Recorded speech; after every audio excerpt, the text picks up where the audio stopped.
Assalamualaikum warahmatullahi wabarakatuh, sahabat mata netizen. Oke sahabat semuanya, kali ini kita masih membahas tentang mobil listrik atau electric vehicle. Apa yang akan kita bahas kali ini?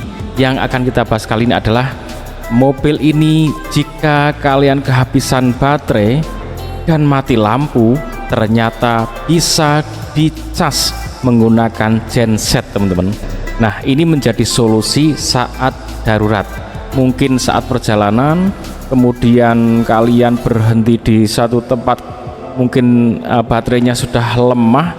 Wah, ini kalau mau diteruskan mungkin nggak nyampe tujuan atau nggak nyampe rumah, maka kalian bisa mensupport menambahkan baterainya itu dengan genset.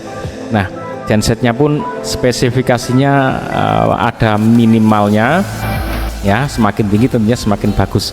Nah, seperti apa untuk penggunaan genset ini dan berapa biayanya? Sebelum saya jelaskan pun, biayanya bisa dipastikan lebih mahal, teman-teman, karena ini masih kaitannya dengan BBM lagi. Oke, kita simak tipe gensetnya seperti ini. Karena saya akan langsung mereview 3 produk genset sekaligus dengan tipe Silent Inverter Generator TIG 10000 ISE, TIG 5000 ISE, dan terakhir TIG 3500 ISE. Dan gak hanya itu sobat, kita akan langsung coba kegunaannya pada mobil listrik di samping saya ini, Tesla. Nah, bagaimanakah spesifikasi, perbedaan, serta kegunaan dari masing-masing genset inverter ini? Yuk langsung kita bahas.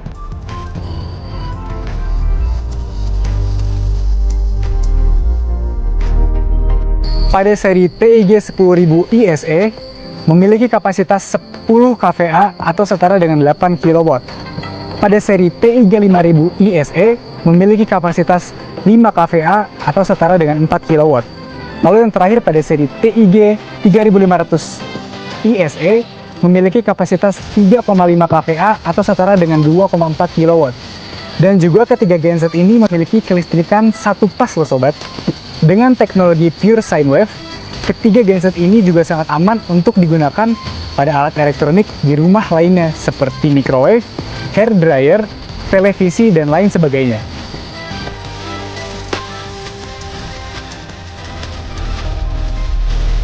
Nah sobat, sekarang kita akan coba untuk mengisi mobil Tesla tipe Standard Plus yang berkapasitas 75.000 watt dengan masing-masing genset.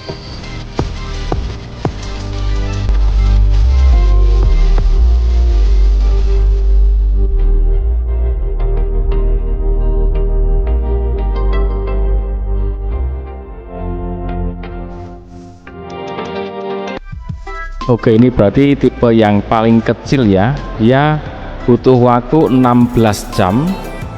Ya, 16 jam 45 menit. Bisa mencapai jangkauan 119 km. Oke, selanjutnya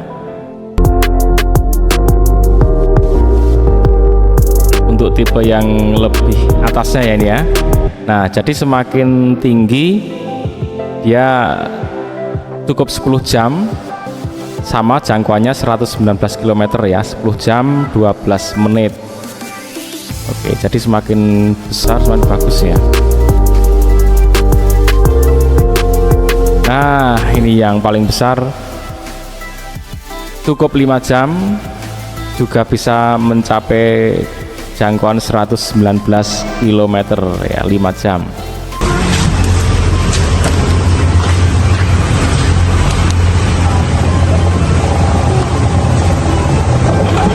Itu bisa harus diputar untuk mendapatkan RPM sesuai, output sesuai ya.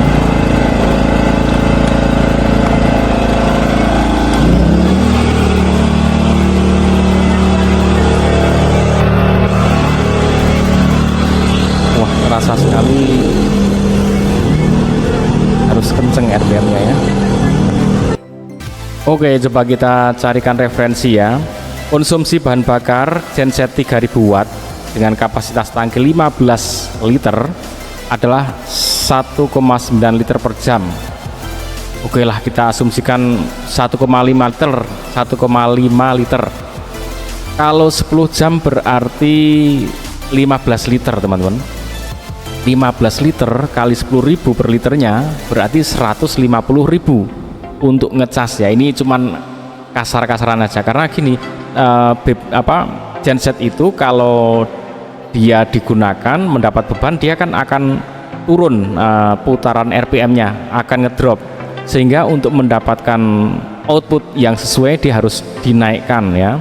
Kalian tahulah semuanya ya, harus dinaikkan RPM-nya supaya mendapatkan voltase dan arus yang sesuai dibutuhkan. Ditambah beban lagi akan drop lagi, tambah beban lagi akan drop lagi. Kalau sudah nggak kuat dia udah nggak bisa dinaikkan lagi. Artinya semakin diberi beban yang semakin berat, dia membutuhkan RPM lebih tinggi, lebih boros BBM. Nah, asumsikan kita hanya untuk ngecas mobil ya mungkin tidak terlalu berat ya, sedengan lah ya. Dari 1,9 liter taruhlah 1,5 liter. Kalau 10 jam ngecas berarti tadi 15 liter kali per liternya 10.000, maka paling tidak harus mempersiapkan 150.000 untuk ngecas semalam ya. Nah, sementara kalau ngecas pakai listrik rumahan ternyata cuman segini teman-teman. Nah, ini lihat ya, Wuling REV contohnya tadi ya, itu kalau untuk ngecas penuh itu hanya dibutuhkan 45.377, taruhlah 50.000 lah ya, karena ini kan tergantung KW, harga per KWH-nya. Kalau ini yang 900 VA cuma 1.300-an ya kan per KWH. Kalau yang di atasnya ini 1.700. Tapi kalau untuk ngecas kan yang 900 ini kurang recommended ya, karena terlalu berat bisa njeglek listriknya. Maka paling tidak yang 2.200 itu standarnya. Kalau untuk Wuling REV 2.200 VA ke atas ya, semakin besar semakin nggak ada masalah, semakin bagus. Jadi teman-teman, 50.000 banding sama 150.000 kalau pakai genset. Jadi masih mahal juga kalau pakai genset ya. Oke teman-teman, itu untuk darurat ya, it's okay. Kalau mungkin akan buka usaha sewa charger pinggir jalan gitu pakai genset, kalau ada mobil listrik kemudian dibuatkan stasiun ngecas pakai genset, wah gimana, kira-kira worth it apa enggak ini kalau seperti ini modelnya ya? Ya mungkin tetap aja harus SPKLU PLN ya kembalinya, enggak genset. Mungkin kalau sangat darurat ya oke juga sih, stasiun pengecasan pakai genset itu pun akan dicari loh teman-teman. Kalau jadi ini peluang usaha juga ya, kalau ke depan mungkin di titik tertentu kehabisan bisa ngecas pakai genset, mungkin harganya agak mahal dikit lah, tapi bisa untuk nyambung tenaga sampai tujuan. Oke teman-teman, jadi pakai genset bisa, tapi harganya ternyata tetap lebih mahal. Oke sahabat semuanya, semoga informasi tadi bermanfaat, menambah wawasan kita semua di bidang otomotif khususnya. Jangan lupa ikuti terus Mata Netizen, like, share, and subscribe. Assalamualaikum warahmatullahi wabarakatuh.